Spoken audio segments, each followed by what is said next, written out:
লোকসভায় বিরোধী দলনেতা রাহুল গান্ধীর ভাষণে হিন্দু মন্তব্য নিয়ে দেশ জুড়ে শাসক শিবিরে তোপে পড়েছেন কংগ্রেস নেতা। এই নিয়ে এবার প্রতিক্রিয়া দিলেন শঙ্করাচার্য। तो ऐसा कह ही नहीं रहे हैं। वो तो कह रहे हैं कि हिंदू धर्म में हिंसा का स्थान ही नहीं है। तो जब वो साफ कह रहे हैं कि हिंदू धर्म में स्थान नहीं है, तो फिर उनके ऊपर ये आरोप लगाना कि उन्होंने हिंदू धर्म के विपरीत कोई बात कही है, उनके आधे वक्तव्य को, अंश को निकाल करके और उसको फैला करके, ये हम समझते हैं कि अपराध है, दुष्प्रचार है और ऐसा करने वाले को दंडित किया जाना चाहिए। নির্মীয়মান রাম মন্দিরের প্রাণ প্রতিষ্ঠা নিয়ে আপত্তি জানিয়েছিলেন তিনি। সেই শঙ্করাচার্যই এবার সমর্থন জানালেন রাহুল গান্ধীকে।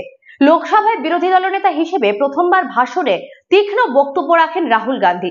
কেন্দ্রের শাসক দলকে আক্রমণ করতে গিয়ে রাহুলের মুখেও শোনা যায় হিন্দুত্ববাদ প্রসঙ্গ। বিজেপিকে নিশানা করে তিনি বলেন, হিন্দুরা কখনোই হিংসা ছড়ায় না, ধর্মের নামে গোটা দেশে হিংসা এবং ঘৃণা ছড়িয়ে চলেছে বিজেপি। তার এই মন্তব্যের সমালোচনার ঝড় বয়ে যায়। রাহুলের ভাষণের মাঝেই খোদ প্রধানমন্ত্রী উঠে দাঁড়িয়ে বিরোধিতা করেন। তিনি বলেন, গোটা হিন্দু সমাজকে উদ্দেশ্য করে যে মন্তব্য করা হচ্ছে তা অত্যন্ত গুরুতর। বিজেপি সমর্থকদের অভিযোগ ছিল হিন্দু বিদ্বেষী মন্তব্য ছড়াচ্ছে কংগ্রেস সাংসদ। ঘটনা নিয়ে এবার মুখ খুললেন শঙ্করাচার্যরাও। হিন্দু ধর্মের যে কোনো বিষয় তাদের মন্তব্য সর্বাধিক প্রাধান্য পায়। রাম মন্দির প্রতিষ্ঠার সময় দেশের 4 শঙ্করাচার্যের আপত্তি নিয়ে তুমুল চর্চা হয়েছিল। এবার রাহুল গান্ধীর হিন্দু মন্তব্য নিয়ে নিজের মত জানালেন উত্তরাখণ্ডের শঙ্করাচার্য অভিমুক্তেশ্বরানন্দ সরস্বতী। তার দাবি, লোকসভায় রাহুল যে বক্তৃতা দিয়েছেন তাতে হিন্দু ধর্মের প্রতি কোনো অশ্রদ্ধা নেই, বরং রাহুল যা বলেছেন তা সম্পূর্ণ সঠিক। শঙ্করাচার্যের সংযোজন, ধর্মের অর্থ আসলে ধারণ করা, সেখানে ঘৃণার জায়গা নেই। স্রেফ হিন্দু নয়, যে কোনো ধর্মের ক্ষেত্রে এ কথা সত্যি। সংসদে দাঁড়িয়ে মহাদেবের ছবি দেখান রাহুল, যা নিয়ে আপত্তি তোলেন স্পিকার।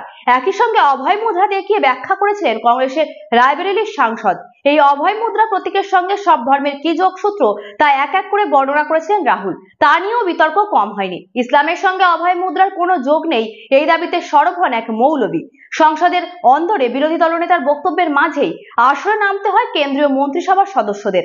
প্রধানমন্ত্রী 2 বার, কেন্দ্রীয় স্বরাষ্ট্রমন্ত্রী অমিত শাহ 6 বার, প্রতিরক্ষা মন্ত্রী রাজনাথ সিং 2 থেকে 3 বার, কৃষিমন্ত্রী শিবরাজ সিং চৌহান 1 বার এবং ভূপেন্দ্র বাঘেল একাধিকবার উঠে দাঁড়িয়ে বিরোধিতা করেন। এভাবে কোনো দলকে দোষারোপ করা যায় না বলে উল্লেখ করে সোচ্চার হন অমিত শাহ।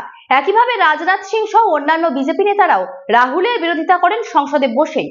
সেই আবহ ছড়িয়ে পড়ে দেশ জুড়ে। বিজেপি সমর্থকদের অধিকাংশই রাহুলের মন্তব্যের বিরুদ্ধে সরব হন। তবে কংগ্রেস নেতার মন্তব্যে হিন্দু ধর্মের কোনো অবমাননা নেই বলেই স্পষ্টভাবে জানিয়ে দেন শঙ্করাচার্য।